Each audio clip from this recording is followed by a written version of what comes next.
Amis observateurs de l'immobilier, bonjour.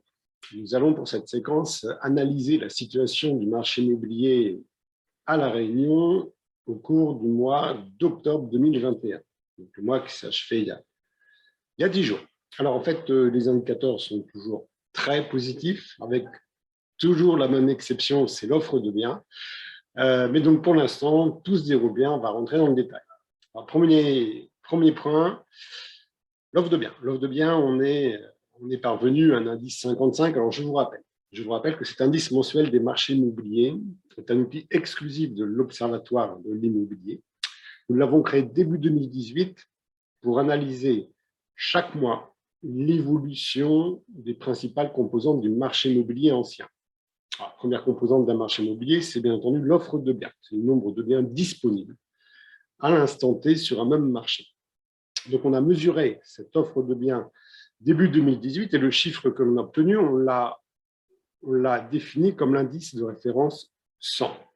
Et chaque mois, nous mesurons ce stock de biens disponibles et on rapporte le résultat obtenu à l'indice 100. Vous voyez qu'au mois d'octobre, nous sommes à l'indice 55. Ça veut dire qu'on a baissé quasiment de moitié par rapport à l'offre disponible à La Réunion en 2018. Le chiffre de 55 donc, est un chiffre très bas qui est le même d'ailleurs qu'au mois de septembre.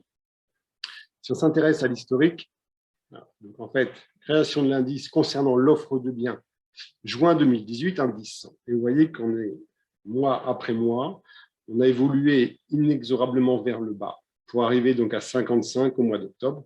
Alors, performance relative, on ne perd rien par rapport au mois de septembre. On ne perd rien par rapport au mois de septembre. La région la plus atteinte par cette évolution baissière de l'offre, c'est le sud. Sur le sud, voilà, donc je vais faire un focus sur cette région. Nous sommes à 45. C'est-à-dire que la région sud a perdu depuis juin 2018 plus de la moitié de son offre. Clique sur l'historique. Vous voyez, c'est hallucinant cette chute. 46 en septembre, 45 en octobre. Donc on est sur un marché, je vais revenir à toute la Réunion. On est sur un marché clairement en pénurie de biens, ce qui était structurellement déjà le cas depuis de très nombreuses années. Et rien aujourd'hui ne semble pouvoir freiner cette tendance, puisqu'elle continue depuis 2018. Donc ça, c'est le premier facteur, premier indicateur, l'offre de biens, donc indicateur négatif, mais c'est le seul qui est négatif à La Réunion.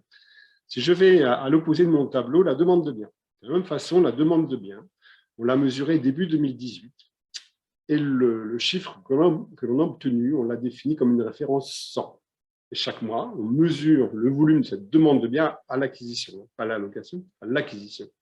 Et on la rapporte à cet indice 100.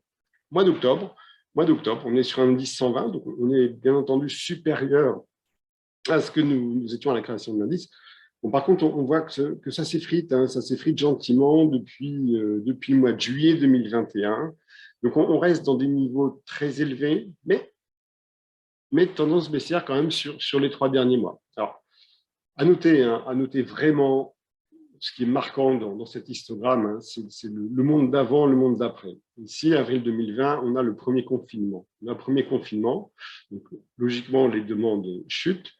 Elles reprennent très sensiblement en mai, mois au cours duquel le confinement a encore lieu. Et en juin, alors là, on explose 100% d'augmentation, plus de 100% d'augmentation. Et nous ne sommes jamais revenus dans le monde d'avant en termes de demande. Vous voyez, il y a vraiment la demande avant le premier confinement, la demande après. Donc, on est dans un autre marché où l'offre, elle, chute parallèlement et la demande se maintient à des niveaux élevés. Donc on est sur un marché vraiment en tension, en forte tension. Le volume des ventes, troisième indicateur, indice 158 sur une base 100. En fait, les ventes profitent logiquement de l'évolution favorable de la demande et c'est une demande d'une qualité étonnante, puisqu'on voit qu'en octobre, en fait, l'évolution des ventes surperforme l'évolution de la demande. Alors, je le dis souvent, logiquement, quand une demande augmente sensiblement, c'est souvent au détriment de sa qualité. Il y a une part d'acquéreur onirique qui devient proportionnellement plus importante. Eh bien, pas à La Réunion, pas au cours de ces derniers mois. Les acquéreurs qui se manifestent sur le marché sont des acquéreurs est motivé et solvable. Est motivé et solvable. Donc, sur les ventes, on est dans des chiffres excellents, 158. Donc, activité très dynamique. Troisième indicateur, le délai de vente. Alors, délai de vente, on est là aussi positif, mais on est parti de très, très haut. On est donc sur un indice 74 sur une base 100. Et on voit en fait que depuis le mois d'avril, depuis avril 21, on surperforme la moyenne, l'indice de référence, depuis le mois d'avril. Alors, ça, c'est une évolution, ce sont des chiffres relatifs. Maintenant, en exclusivité, hein, je vous livre les délais, donc la donnée brute. Depuis le 1er juillet, le délai moyen entre la signature du mandat de vente et la signature du compromis de vente, donc on est dans un délai de commercialisation, hein, pas du tout d'administration de la vente, donc en termes de délai de commercialisation pure, nous sommes à 20,25 semaines. Ça veut dire 5 mois. 5 mois, alors que l'offre de biens est à un niveau très bas, 55 sur la base d'un indice de référence 100, que la demande de biens est à un niveau élevé, même si on chute depuis 3 mois. Donc 5 mois, en fait, c'est super long. C'est super long. On devrait être dans un marché extrêmement fluide, pénurie de biens, pression sur les acquéreurs. Et en fait, ce n'est pas le cas. C'est pas le cas. Alors, il y a des ventes très rapides. D'accord qu'il y a des ventes très rapides. Le souci, c'est que en fait, les propriétaires perçoivent ce marché comme étant à leur avantage. D'ailleurs, on regarde la synthèse. Nous, on traduit en fait chaque évolution de chacune de ces composantes par un avantage vendeur ou acquéreur. L'offre de biens est en baisse, avantage est pour les vendeurs. Les délais de vente sont en baisse, avantage vendeur. Volume de vente en hausse, avantage vendeur. Demande de biens en hausse, avantage vendeur. Donc la synthèse en fait de notre indice, hein, c'est marché à l'avantage des vendeurs. Le souci, c'est que les vendeurs qui perçoivent naturellement cette tendance, en fait, on tire un profit, enfin, pensent en tirer un profit en augmentant leur prix de mise en vente. Parce que l'être humain est opportuniste. Et si je considère que j'ai une chance de vendre un peu plus cher que le prix que je pense raisonnable parce qu'il y a très peu de biens similaires à vendre aujourd'hui sur mon quartier et qu'a priori, il y a beaucoup d'acquéreurs, pourquoi je ne saisirais pas cette occasion? Donc, les propriétaires percevant leur avantage augmentent leur prix de mise en vente, sauf que l'acquéreur, lui, à l'autre bout de la chaîne, l'acquéreur, lui, il a deux limites. Il a une limite objective, c'est son budget. C'est son budget, c'est 33% d'endettement, point final. Aujourd'hui, les établissements bancaires sont sévères sur l'octroi des prêts, donc 33% d'endettement, point. Et il y a un frein psychologique. Ça, c'est un élément totalement subjectif. C'est le moment à partir duquel l'acquéreur considère que cette acquisition n'est pas raisonnable, qu'il la surpaye. Et même si les acquéreurs sont nombreux, même s'ils sont motivés, eh bien, on constate sur le marché chaque jour que ces acquéreurs font attention à leur projet.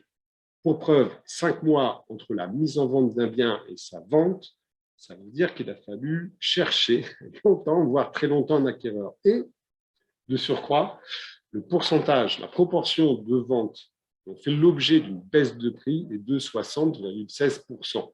60,16% depuis le 1er juillet.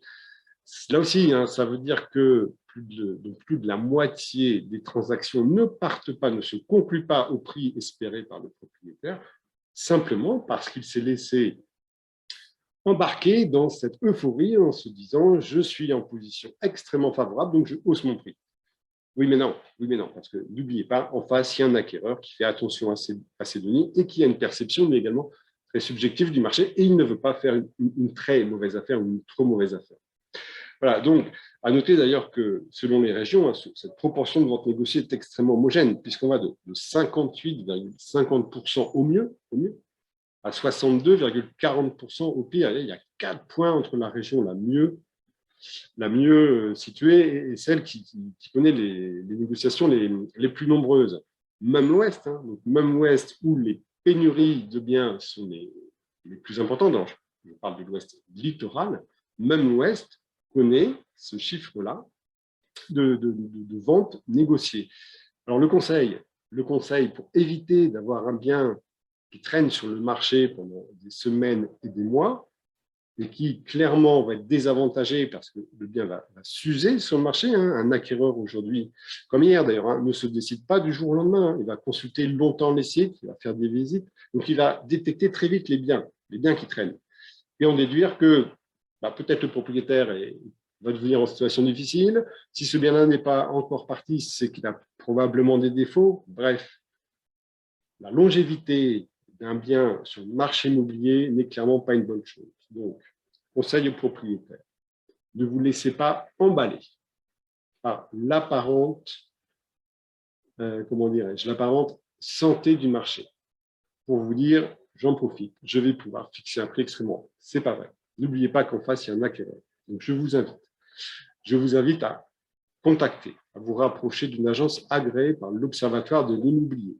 Ces agences-là sont branchées en permanence sur une base de données. Là, vous voyez la synthèse destinée au grand public, c'est une macro-analyse.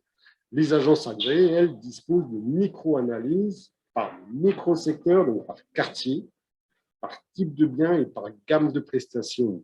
Et elles vont pouvoir vous informer de l'état exact du marché et vous communiquer la valeur exacte de votre bien par comparaison avec les ventes effectivement conclues de biens similaires, signés le mois dernier, la semaine dernière, même en train de se signer aujourd'hui. Voilà. C'est la meilleure approche pour les propriétaires pour fixer un prix en adéquation totale avec le marché et faire une vente dans les meilleures conditions. On se retrouve dans un mois pour analyser la situation du marché réunionnais au mois de novembre. D'ici là, bon vent.